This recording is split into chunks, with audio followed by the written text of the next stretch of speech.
Quand tu as débarqué la première fois dans une salle de classe, qu'est-ce qui t'a marqué? En tant que prof? Ouais. J'étais paniqué. Ouais, j'étais paniqué. J'étais paniqué parce que je compare souvent ça au fait d'avoir le permis de conduire. Tu sais, quand t'as le permis, t'as fait tes heures, tout ça, t'as passé l'examen, ça s'est bien passé. Et puis, pendant 3 ans, t'as un A en fait sur ta voiture qui montre que tu es apprenti. Donc généralement, ça a 2 effets lorsque tu es sur la route. Il y en a qui vont être très gentils, qui vont comprendre, et il y en a qui vont s'en servir pour te mettre la pression, klaxonner à chaque fois que tu vas faire ce qui s'apparente une petite erreur, tu vas pas assez vite, ou voilà, des choses comme ça. Mais en tout cas, tout le monde a l'information qui dit que attention, je suis encore en apprentissage. Lorsque t'es prof, c'est pas pareil, t'as le concours et ensuite t'es devant les élèves. Et les élèves, quand ils te regardent, on leur a dit qu'ils avaient un maître, une maîtresse, un professeur, et ils attendent de toi que tu sois ce professeur. Donc t'as pas cette période d'essai en fait. Il faut que tu sois, ou en tout cas t'essayes d'être tout de suite performant, c'est peut-être pas le mot, mais au niveau en tout cas des attentes qu'on a placées en toi. Alors que clairement t'es pas prêt. Et je pense que beaucoup le ressentent. Moi je l'ai ressenti comme ça. Mes premières minutes, alors ça a mis peut-être le temps de la matinée jusqu'à ce que la pause méridienne arrive et que je puisse me reposer un peu et me dire ça y est, c'est passé. Ça y est, c'est passé. Et les premières infos, les premiers bilans, j'ai pu les faire à ce moment-là, mais le premier sentiment, c'est la panique. Qu'est-ce que eux ils voient en fait, les enfants? Est-ce qu'ils me voient au niveau? Est-ce que ce que je viens de dire, est-ce que je peux pas bafouiller? Est-ce que c'est plein de petites choses comme ça où en fait on est en train d'essayer de rentrer dans ce rôle de professeur, comme de l'autre côté, les élèves vont essayer d'entrer, les enfants vont essayer d'entrer dans ce rôle d'élève. T'avais une classe de quel âge? Ma première classe, c'était une classe de CE1. Donc c'était quand même des grands, donc il y a une interaction où ils peuvent voir ton mal-être ou ton malaise, quoi. Ils peuvent le sentir. Carrément. J'ai jamais su. Si je l'avais vu. Mais j'imagine que... Est-ce que quand tu as débuté, tu as pris un poste tout de suite à temps plein et dans la même école? J'étais à mi-temps. À l'époque, la formation était ainsi faite. J'étais à mi-temps, c'est-à-dire que 2 semaines, j'étais en classe et 2 autres semaines, j'étais en formation à la fac. Ouais. On parle beaucoup de la formation des instits, des professeurs des écoles. Je pense que c'est un peu opaque pour nous, parents, ou en tout cas en dehors de cet univers. Est-ce que vous avez tu considères une bonne formation au niveau de la pédagogie? Comment on est face à une classe? Comment on intéresse les élèves à quelque chose? Ou est-ce que c'est purement théorique sur ce que vous devez apprendre comme socle de connaissances?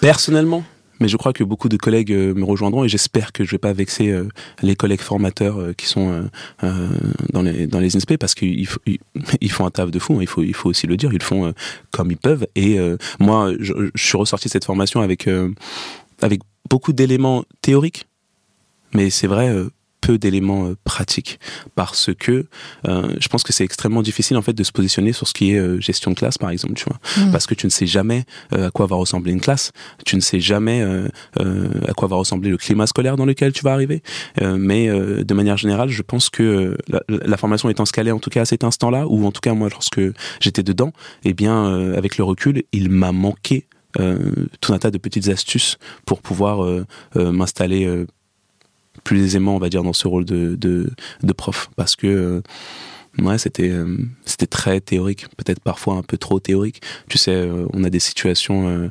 où on a l'impression que les enfants sont tous des élèves déjà, et que c'est des classes parfaites. Tu vas donner une consigne et les élèves, tu sais, ils sont en randonnion, ils t'écoutent, juste ils t'écoutent. Mais quand tu arrives dans une classe... Mais c'est qui lui? Pourquoi je vais l'écouter? Non, il faut gagner la confiance en fait. Voilà. Comment est-ce que tu la gagnes?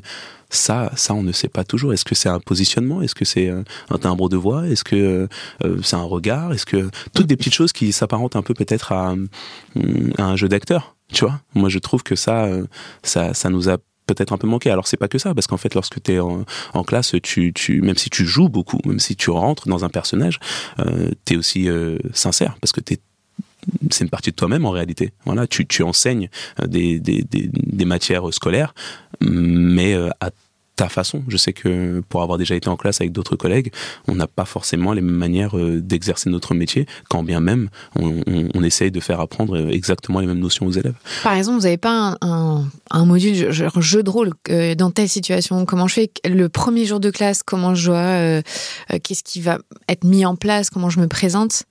Pour dédramatiser aussi ce moment où toi tu t'es dit extrêmement angoissé et stressé parce qu'il n'y a pas de répétition en fait. Enfin, on te donne les clés du camion et tu te débrouilles. C'est ça. Moi, je n'en ai pas eu le souvenir en tout cas. Je n'en ai pas eu le souvenir. Alors, est-ce que maintenant ça a changé? Je ne sais pas. J'espère.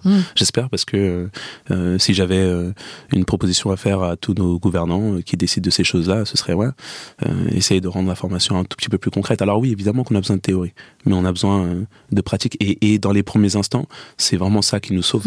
Voilà. Comment tu fais pour que les élèves, pour que toi-même tu sois à l'aise en fait, déjà là, peut-être un peu plus de mise en situation. Comment tu fais pour que les élèves portent sur toi ce regard que tu attends, tu vois. Peut-être aussi qu'il n'y a pas de solution, et c'est peut-être pour ça qu'on n'a pas ça dans notre formation, mais je crois qu'avec un peu d'ancienneté, tous les professeurs en ressortent avec des petites billes, tu vois, qu'on pourrait peut-être partager. Voilà, tu me donnes une idée, tu vois. Est-ce que c'est pas un truc à faire? Je sais pas, on se réunit tous ensemble et on écrit nos différents tips et on les partage, tu vois. Ça pourrait être quelque chose. Mais c'est vrai qu'il y a peu de métiers, j'ai l'impression, tu vois, un médecin ou une médecin, il va pas arriver au bloc, j'ai jamais essayé, en fait, allez, je me débrouille, on verra bien à quoi ça ressemble, je suis un peu stressée. Normalement, il y a une formation continue, et en plus, vous avez affaire à de l'humain, à de l'humain jeune, avec beaucoup, parce que je pense que tant qu'on n'a pas eu d'enfants, on se rend pas compte le bazar que peuvent mettre beaucoup d'enfants en même temps ensemble. C'est l'expérience, ça, la parentalité. Non, mais tu vois ce que tu disais, que les enfants ils t'ont beaucoup appris. C'est pareil pour nous quand on devient parent. J'avoue, tu te dis, je pensais pas autant apprendre. J'ai l'impression que ça allait être moins la figure d'autorité ou d'apprendre, qui allait apprendre quelque chose, mais c'est eux qui nous enseignent tellement. Comment est-ce que tu définirais être prof en 2024? Être prof en 2024, pour moi, ce serait... après, c'est mon poste qui veut ça aussi, mais je crois dans toutes les classes, même lorsque tu es sur un endroit sur le long terme, c'est être constamment dans l'adaptation, je crois. Parce que c'est bizarre, mais je crois que c'est un métier qui fait beaucoup parler. C'est un métier que pas beaucoup de gens ont envie de faire, mais c'est un métier qui fait beaucoup parler. On s'intéresse à l'école. On s'intéresse à l'école pourquoi? Parce qu'encore une fois, notre public, ce sont des enfants. Et ce sont les enfants des familles de la nation avec un grand N. Donc c'est un lieu où il y a beaucoup, beaucoup d'enjeux. Et du coup, on est sans cesse dans l'adaptation parce qu'on est sous le feu des projecteurs. Celui des enfants, celui des familles, celui des politiques qui, tous les quinquennats, vont toucher au programme et pour lesquels nous, on doit essayer de s'adapter constamment. Donc, c'est l'adaptation constante. Ouais. C'est comme ça que je le vois. C'est parfois stressant, parfois grisant, mais c'est l'adaptation. Ouais, pour moi.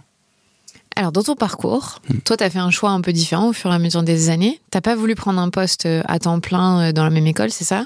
C'est ça. Tu es remplaçant. C'est ça, on appelle ça brigade. Brigade. Ouais. Ok, c'est drôle ce mot, je trouve. C'est ouf, ça fait très policier. Genre, tu viens, c'est quoi, tu vas mettre de l'ordre? Je ne sais pas. Alors que non. Donc, en gros, tu es remplaçant sur des postes.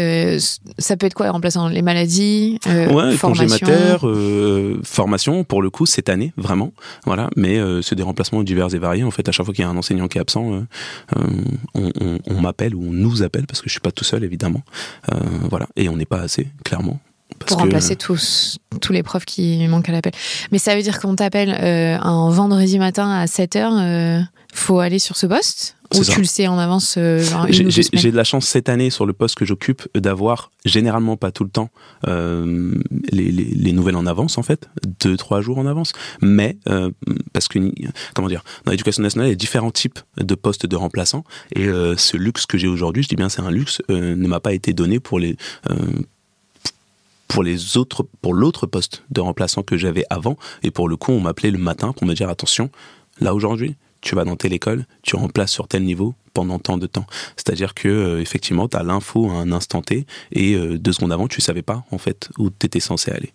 Et tu vois, ça fait écho à ce que je racontais par rapport à l'adaptation en fait. T'as pas le choix là. T'as pas le choix. Voilà.